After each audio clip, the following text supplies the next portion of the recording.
juntar alguns dos projetos que foram submetidos na área de multimídia. Né? Nós temos, então, o Sérgio com imagens no ICOR, o Leonardo, que tocou pouco no assunto, mas também tem bastante projetos na área de voz, né? VoIP, principalmente, a parte de comunicação do professor Dalton, e realidade virtual, além da parte de vídeo que eu represento. Né? Então, eu queria deixar aberto para as pessoas que queiram, porventura, fazer alguma pergunta para os palestrantes, qualquer um dos palestrantes. Tereza?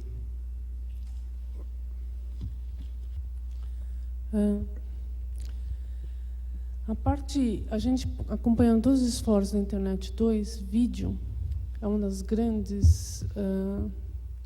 vamos dizer, todo mundo procura hoje os que a gente chama dos killer applications, e vídeo é exatamente o que a gente precisa para exercitar a rede na sua capacidade. E tanto o LAR quanto o CCE tem tentado, através de parceria, inclusive com o Research Channel, de exercitar isso, de conseguir colocar vídeo na nossa rede Internet 2. Então, me parece que esse painel é extremamente importante para justamente dar vida para a nossa rede. Do ponto de vista de usar a banda e recursos de qualidade de serviço no máximo. A gente precisa de todas as aplicações, mas nesse aspecto de exercitar a qualidade de serviço, o vídeo é o que mais precisa. No caso, por exemplo, do Marcelo, a gente tem que exercitar o aspecto de latência. Então, minha pergunta é, como vocês veem isso? E eu acho que a gente precisa, no Brasil, começar a criar presença lá na comunidade de Internet 2, na área de vídeo, na área de Web Lab, na área de tudo. Como que vocês veem a cooperação entre vocês para a gente começar a realmente ter resultados para levar para fora? Especialista em vídeo. Você quer comentar? Ok. Bom, eu fiz uma breve apresentação do CCE. O CCE, de fato, não faz pesquisa, né? Ela faz mais deployment. E é aí que eu acho que é a nossa maior contribuição, quer dizer, ter as facilidades, né, para disseminar esse conteúdo e explorar a banda. Né? Quer dizer, como eu disse na minha apresentação, a gente tem muita limitação. Nossos streams maiores são de 1 megabits por segundo. Né? E agora eu acho que a gente vai conseguir botar esse material aí com pelo menos 60 megabits por segundo, que dá uma qualidade bem razoável, né? Tendo processamento adequado. Né? Também, os nossos servidores, por exemplo, não aguentariam ter sei lá, 20 streams aí de 60 megabits por segundo. Né? Já é difícil servir 20 streams de 1 megabit por segundo. Então, tem bastante a ser feito, mas o campo é muito propício, profícuo. É só uma complementação. Se você você falou em roteadores de alta velocidade, etc., você já tem uma estimativa do custo que seria essa integração com alta velocidade para o Kyocera? Os roteadores, né? Olha, um roteador bom, com o perfil que nós gostaríamos de ter, sai aí da ordem de $200 mil. Né? É um roteador aí da série 12000 da Cisco, um Juniper médio. Bom, aí depende da arquitetura que a gente queira montar, né? Poderia ser um só, mas seria interessante que tivesse pelo menos um em São Paulo, um em Campinas e um em São Carlos. Né? Mas tem várias possibilidades que a gente pode fazer entre esses dois cenários, né? De ter um grande ou de ter 3, pelo menos.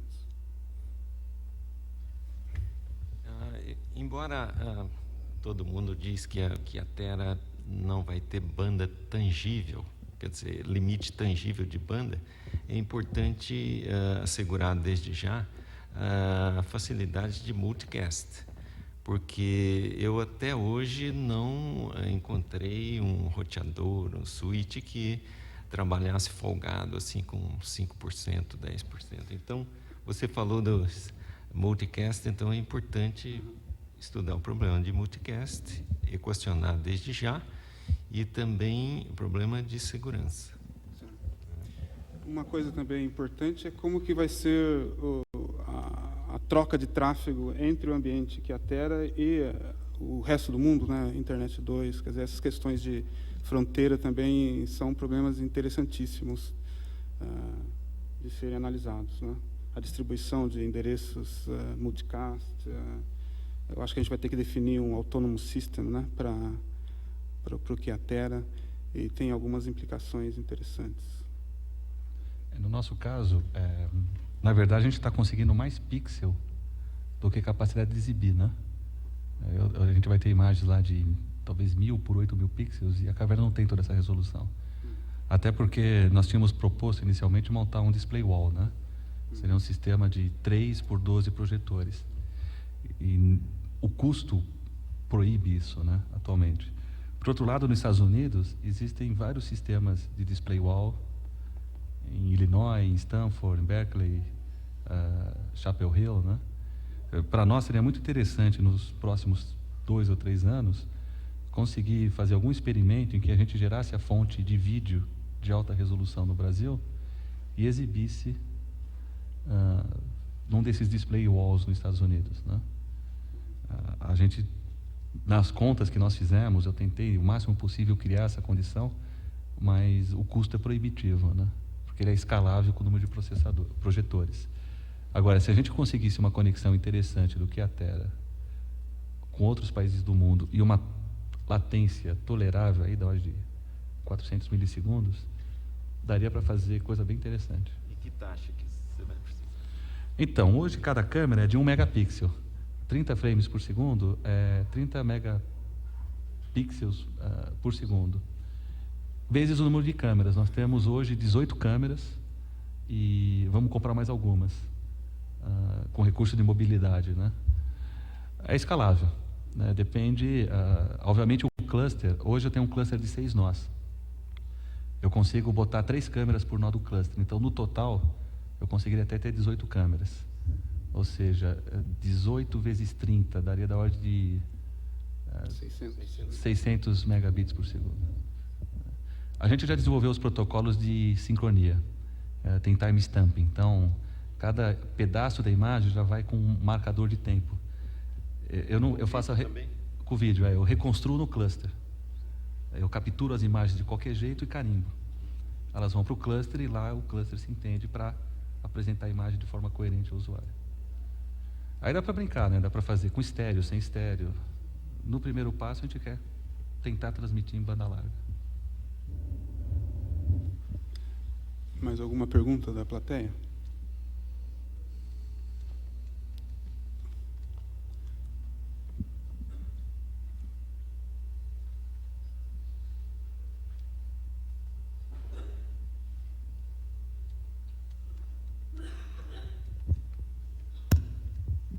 Oi, eu sou Andrés da Unicamp. Queria perguntar para o Leonardo Mendes. Eu vi que tem muito trabalho com prefeituras. Eu queria perguntar se há algum dinheiro do FUST, do Funtel envolvido, e se não daria para aproveitar esses projetos, que me parece que hoje está tanto de moda, inclusão digital, me parece que pode ter a ver com inclusão digital, para trazer dinheiro do FUST e do Funtel.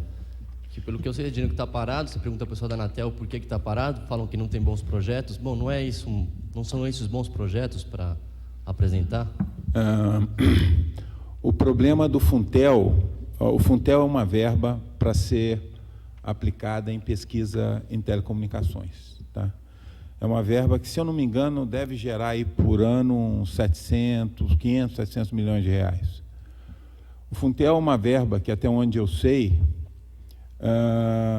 o que não é gasto no final do ano, no ano seguinte entra no bolo orçamentário do governo. Então, não necessariamente ele tem interesse em gastar. O FUST é uma verba carimbada e tem dono. O dono da verba do FUST são as empresas de telecomunicações, pelo modelo que foi criado. Essa verba tem que ser aplicada pela legislação na construção de infraestrutura de telecom em regiões carentes, onde não haveria, em princípio, interesse das empresas, interesse econômico, elas não teriam ganho econômico. Aí essa verba financiaria a construção da infraestrutura, posteriormente essa infraestrutura poderia ser passada para as empresas operadoras. Realmente, o projeto da Infovia Municipal, ele tem toda a cara de um projeto FUST, tá certo? Uma vez que não se define quais seriam essas empresas operadoras, quer dizer, apesar da verba ser carimbada, ela pertence, ela tem um objetivo específico, como o objetivo é universalização, e como o projeto Infovia Municipal é essencialmente um projeto de comunicações, é um projeto de comunicações multimídia, num ambiente de alta velocidade, mas é um projeto de comunicações. Dentro dele, ele permite construção de infraestrutura de rede de telefonia, infraestrutura de distribuição de vídeo sob demanda, todos os problemas, esse problema de vídeo, que é um problema que foi tratado aqui, ele pode ser tratado nas infovias, existe um cenário prático para ela, então poderia-se usar o dinheiro do FUST, sim. Se eu não me engano, o FUST tem 4 bilhões de reais e o governo não pode botar a mão nesse dinheiro e ele não pode ser usado como verba orçamentária no ano seguinte. Agora, a legislação ela tem algumas falhas, aparentemente, e existe dificuldade de se conseguir esse dinheiro. Nós estamos tentando conseguir, sim. Eu gostaria de botar a mão nos 4 bilhões de reais, todos para mim. Mas eu acho que é um pouco difícil. De qualquer jeito, nós temos algumas discussões com o governo com o objetivo de criar programas de financiamento da implantação das infovias municipais.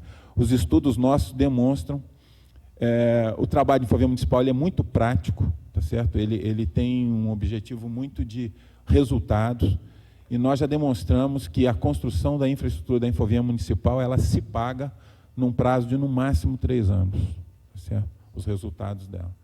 Então, o que a gente está tentando é que seja feito um programa de financiamento da construção de infovia municipal nas cidades. Por exemplo, o governo usando a verba do FUST para financiar parte da construção e o município estaria financiando a outra parte. Agora, isso depende aí das vontades políticas. Muito obrigado a todos. Nós temos uma sessão às 11, então vamos precisar 5 minutos de break. Aí você pode pegar um cafezinho lá em cima e descer, tá? Para não atrasar demasiadas coisas. Ok. Obrigado, então, a todos. Obrigado aos panelistas.